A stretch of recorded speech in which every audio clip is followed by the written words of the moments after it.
Anime के episode 2 में अराता काइजाकी अपनी नए हाई स्कूल लाइफ को शुरू करता है और उसके नए क्लासमेट्स के साथ इंटरैक्ट करता है।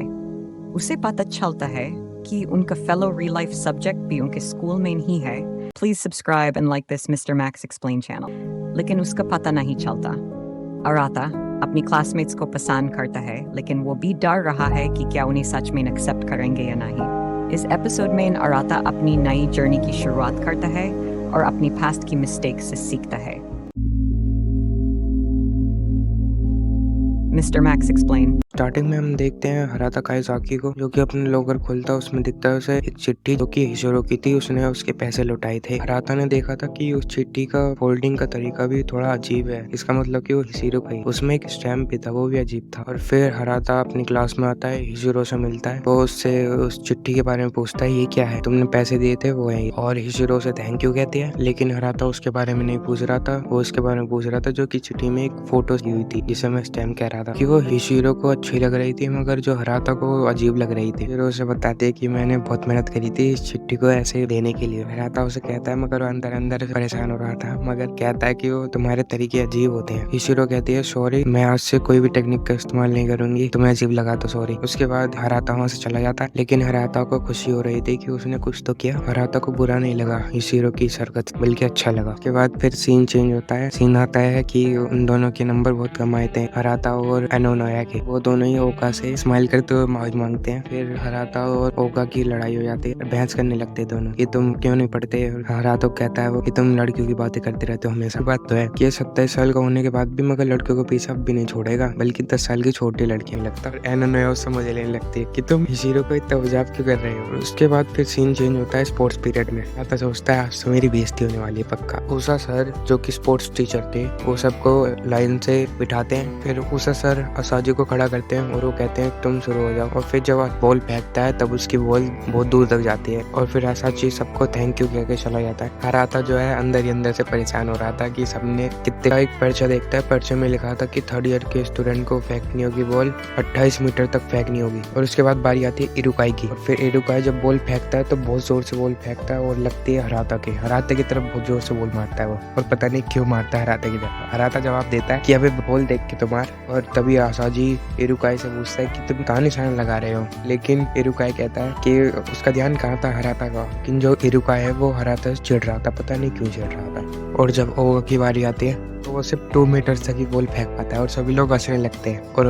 ओगा निराश होकर जाने लगता है। तभी हराता उससे मजे लेने लगता है और हराता कहता है कि तुम स्पोर्ट्स में कुछ कर नहीं पाते, पढ़ाई के अलावा सिर्फ पढ़ाई आती है तुम्हें। और ओगा उसकी बात से बहुत ज्यादा परेशान हो जाता है और वो कह देता है पहले तुम करके दिखाओ, बाद में मुझे कहना। और जब हराता की बारी आती है तब वो खड़े खड़े सोच रहा था कि इस खेल में तो मैं बहुत ज्यादा माहिर हूँ, क्योंकि मेरी परवरिश गाँव में हुई है और इन सब लोंडों को मैं दिखा दूंगा कि मेरे में है कितना दम। लेकिन वो ज्यादा ही ओवर कॉन्फिडेंट था। और जब वो जोश में बॉल फेंकता है तब भी उसकी कमर लचक जाती है और उसका 27 साल की एज अपना असर दिखा देती है। और काइजाकी का स्कोर था 1 मीटर सिर्फ, ये तो ओगा से भी कम था। लेकिन काइजाकी बेचारा स्टैचू की तरह खड़ा था क्योंकि उसका जो कंधा था वो बहुत अकड़ गया था। और हराता को याद आता है कि अडल्ट्स को पहले वार्म अप करना चाहिए, तभी उनको ये सब करना चाहिए, वरना तो उनका शरीर अकड़ जाता है, जैसे कि हराता का अकड़ गया था। अजाजी भी उससे पूछता है कि हराता तुम ठीक हो ना। लेकिन जो अजाजी था वो हेल्थ मॉनिटर था। लेकिन इरुकाई उससे मना करता है कि ज्यादा केयर मत करो, वो ठीक है। लेकिन हराता उनसे कहता है फिक्र मत करो, मैं ठीक हो जाऊंगा, मेरी फिक्र मत करो। हराता जब वो अपनी टीम के पास जाता है तो ओगा उसे घूर घूर के देखने लगता है, तो उसका मजाक उड़ाने लगता है क्योंकि वो तो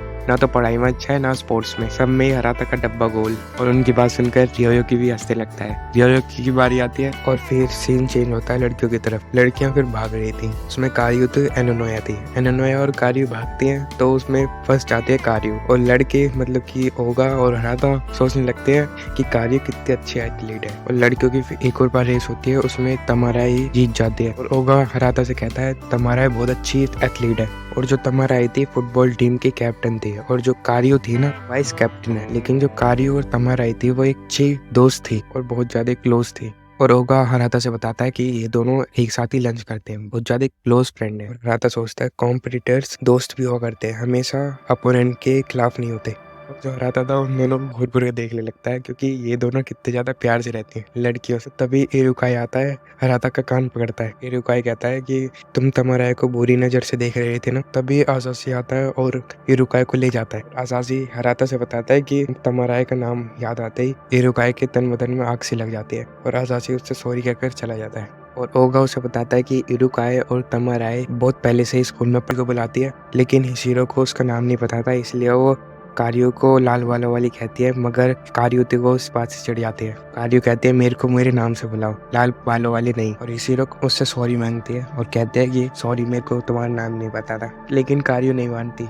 ये बस मेरे को चिढ़ाना चाहती है, बस ये सोचने लगती है कारियो। और कारियो निराश हो जाते हैं क्योंकि वो पिछली क्लास में क्लास मॉनिटर वो थी, लेकिन हिशिरो को उसका नाम तक नहीं पता था। लेकिन जो हिशिरो थी वो उससे ऐसी डरावनी स्माइल देकर वो सॉरी मांगता है क्योंकि उसे कुछ भी याद नहीं रहता सही है। इन कारियो फिर चिढ़ जाती है क्योंकि वो ऐसी स्माइली दिखाती है और वो सोचने लगती है ये तो बस मेरा मजाक उड़ाने आती है। और हिशिरो से नाम पूछती है उसका और कारियो अपना नाम बता देती है। और हिशिरो कहते हैं कि अब से तुम्हारा नाम मैं याद रखूंगी और वो उसे स्टॉप वॉच देकर चली जाती है। लेकिन जो हिशिरो थी बस उसे स्टॉप वॉच देने आई थी क्योंकि उसकी दौड़ने की बारी थी, क्योंकि उसको स्टॉप वॉच पकड़ने के लिए कोई चाहिए था। लेकिन जो कारियो थी वो हिशिरो को एकदम अजीब लड़की समझती है। और फिर उसके बाद रियोकी और हराता एक दूसरे से बातें करने लगते हैं और रियोकी हराता से कहता है कि तुम तमाराए को बुरी नजर से देख रहे थे ना, तभी तो इरुकाई तुम पर भड़क गया। और उसके बाद फिर लड़कों की रेस शुरू होती है, उसमें हराता भी था। हराता वोमो करना शुरू कर देता है और वो सोचने लगता है कि अगर मैं अच्छे से वोमो नहीं किया फिर से मेरी हड्डी वड्डी टूट जाएगी इसमें। फिर जब रेस शुरू होती है हराता बहुत जोश से दौड़ता है,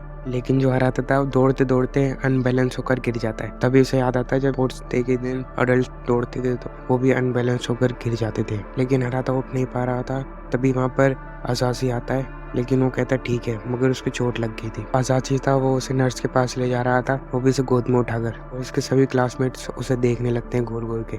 लेकिन जो हराता था वो अपने आप को बहुत ज्यादा एम्बेरस फील कर रहा था और रियोकी भी उसे पीछे पीछे से हंस रहे थे। लड़कियां भी देख रही थी वहाँ पे क्या चल रहा है। और सीन शिफ्ट होता है, हम देखते हैं हराता को। हराता अपने स्कूल जा रहा था, उसे तभी हिशिरो मिलती है। हिशिरो के पास जाता है और अपनी कैजुअल सी बातें करता है और वो उससे पूछता है कि तुम अकेले रहती हो, और वो कहते हैं कि अकेले रहना कोई बुरी बात नहीं है। और वो हराता की चोट के बारे में पूछती है, तुम्हारी चोट अभी तक सही नहीं हुई? और वो कहता है नहीं। हिशिरो कहते हैं कि हाई स्कूल स्टूडेंट की चोट तो बहुत जल्दी ठीक हो जाती है। और जब हिशिरो और हराता स्कूल में पहुंचते हैं तभी उन्हें कारियो देखते हैं एक साथ बातें करते हुए। तभी कारियो हिशिरो की स्माइल देख लेती है जो कि बहुत अच्छी थी। कारियो सोचने लगती है लेकिन ये जब हंस सकती है तो फिर मेरे को ऐसी स्माइल क्यों देती थी। और फिर जब हिशिरो कारियो से बातें करने आती है तब भी उसे वही वाली पहली वाली स्माइल देती है। फिर से कारियो को शौक लग जाता है और फिर सीन शिफ्ट होता है। रियो के घर पे अपनी रिपोर्ट के बारे में लिख रहा था, रियल लाइफ एक्सपेरिमेंट के बारे में। वो सारी डिटेल्स लिखता है जो कि अभी एक्सपेरिमेंट में चल रही है। और यहीं पे ही इस एनीमे का ये एपिसोड एंड हो जाता है। Thank you for watching, and if you have any trouble understanding this video, then please let me know in the comment section.